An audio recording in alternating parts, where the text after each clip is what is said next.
فرما دیتے ہیں۔ اور شرح صدر کیا، چونکہ اب جو دیر سے آنے والے وہ کہیں گے جی یہ کیا چیز ہے، یہ کون سا مسئلہ مولوی صاحب نے چھیڑ رکھا ہے، آج پہلی مرتبہ ہی ہم نے سنا ہے، تو یہ کیا مسئلہ ہے؟ تو اس لیے خلاصے کے طور پہ پھر مجھے ان کے لیے کچھ عرض کرنا پڑے گا تاکہ بات دل میں اترے اور وہ میری اور آپ کی نجات کا ذریعہ بن جائے۔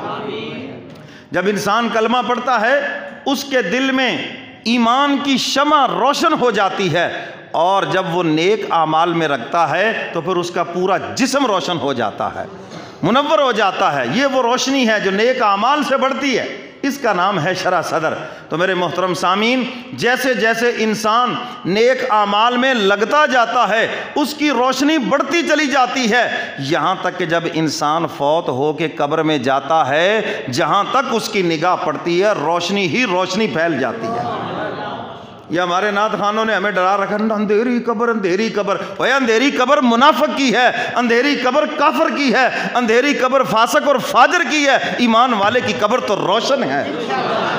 تو اللہ کے محبوب فرما رکھے گا، تو کیا اندھیری اندھیری لگا رکھی ہے، اور تم نے اپنا عقیدہ بنا رکھا ہے کہ اندھیری قبر منافق کی ہے، مومن کی قبر اندھیری نہیں ہے، بلکہ مومن کی قبر تو روشن ہے، جتنے اس کے نیک اعمال ہیں اتنی ہی اس کی قبر روشن بھی زیادہ ہے۔ فرمایا جہاں تک اس کی نگاہ جائے گی، اللہ کے محبوب فرماتے ہیں، فرمایا نیک اعمال، نیک انسان جب قبر میں جاتا ہے جہاں تک اس کی نگاہ جاتی ہے قبر وہاں تک وسیع ہو جاتی ہے اور روشنی ہی روشنی پھیل جاتی ہے۔ نیک اعمال کی خوشبو ہے، آپ دیکھتے ہیں بعضوں کی قبروں سے خوشبو کیوں آتی ہے، اس کی وجہ یہ ہے اس کے اعمال اتنے نیک ہیں۔ تو میرے محترم سامعین، یہ روشنی قبر تک جاتی ہے، اور پھر اسی طرح جب انسان قیامت کے دن اٹھے گا میدان محشر میں اندھیرا ہی اندھیرا ہوگا، لیکن فرمایا جو نیک لوگ ہیں، ایمان والے ہیں، ان کے ایمان کی اور ان کی نیکیوں کی روشنی وہاں بھی پھیلی ہوئی ہوگی۔ سب کہو انشاءاللہ۔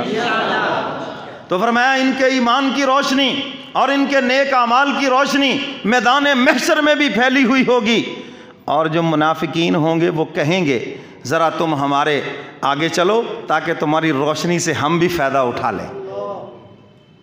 اس دن جو پیچھے لگنا ہے تو آج لگ جاؤ، آج کسی اللہ والے کے پیچھے لگ جاؤ، آج کسی عالم با عمل کے پیچھے لگ جاؤ، اس دن کیا فائدہ ہوگا؟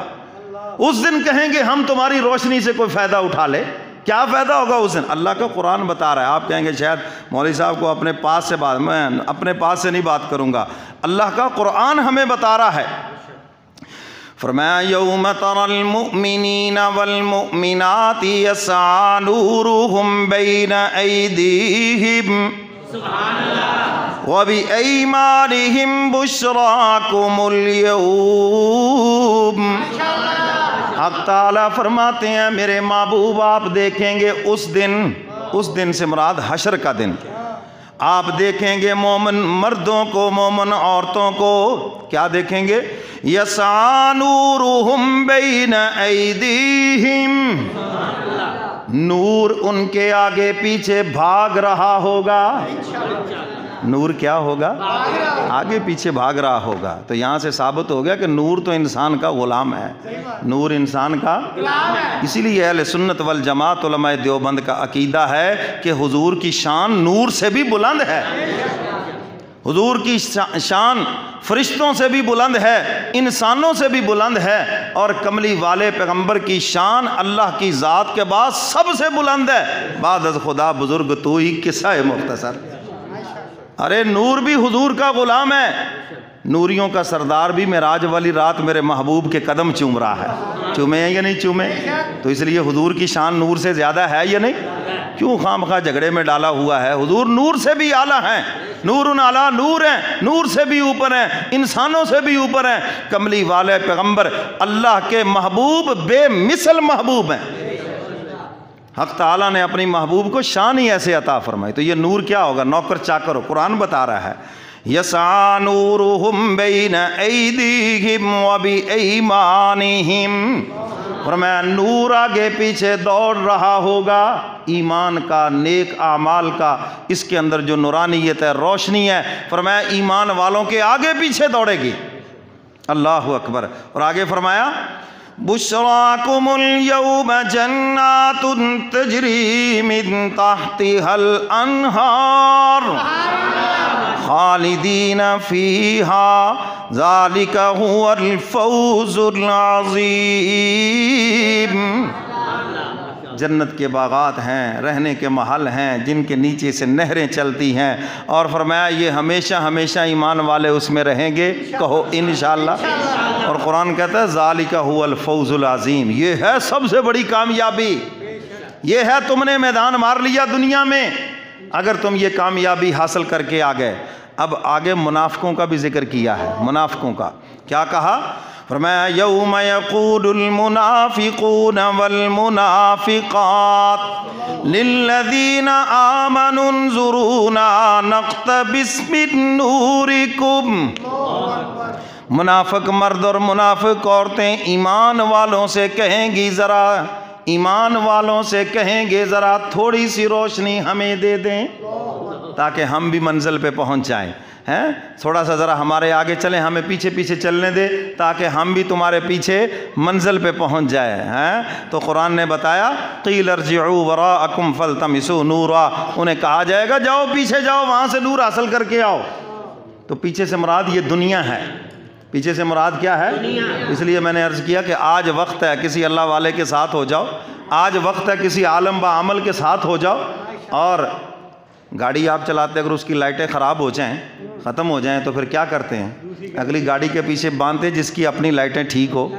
آپ کی گاڑی کا انجن خراب ہو جائے تو دوسری گاڑی کے پیچھے باندھے گا جس کا انجن ہے۔ تو اگر ہماری روحانی گاڑی خراب ہے، ہم نے دین پڑھا نہیں ہے، یہ خراب گاڑی کی علامت ہے نا، دین پڑھا نہیں، دین سمجھا نہیں، پتہ نہیں ہے، تو بھائی یہاں سے ناکام تھوڑی ہو کے جانا ہے۔ تو اس کے لیے رستہ ہے فَاسْأَلُوا أَهْلَ الذِّكْرِ إِن كُنتُمْ لَا تَعْلَمُونَ، اہل علم سے پوچھو اگر تم نہیں جانتے۔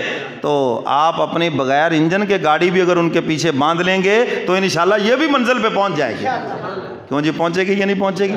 کسی گاڑی کا انجن ہی نہ ہو، انجن والی گاڑی کے پیچھے باندھ لیں تو وہ بھی منزل پہ پہنچے گی یا نہیں پہنچے گی؟ تو بھائی بالکل اسی طرح آپ اگر علماء کے ساتھ ہو جائیں، نیک لوگوں کے ساتھ ہو جائیں، تو انشاءاللہ العزیز آپ کی گاڑی بھی منزل پہ پہنچے گی۔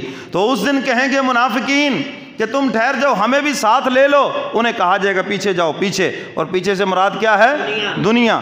اور آگے قرآن بتا رہا ہے فَضُرِبَ بَيْنَهُمْ بِسُورٍ لَهُ بَابٌ بَاطِنُهُ فِيهِ الرَّحْمَةُ وَظَاهِرُهُ مِنْ قِبَلِهِ الْعَذَابُ، کہ حق تعالیٰ بیچ میں ایک دیوار حائل کر دیں گے تاکہ ایمان والے جنتی ایک طرف ہو جائیں اور یہ منافقین جہنمی دوسری طرف ہو جائیں۔ اللہ ہم سب کو محفوظ فرمائے۔ تو میرے محترم سامعین، حضرات صحابہ کرام سب سے زیادہ منافقت سے ڈرتے تھے۔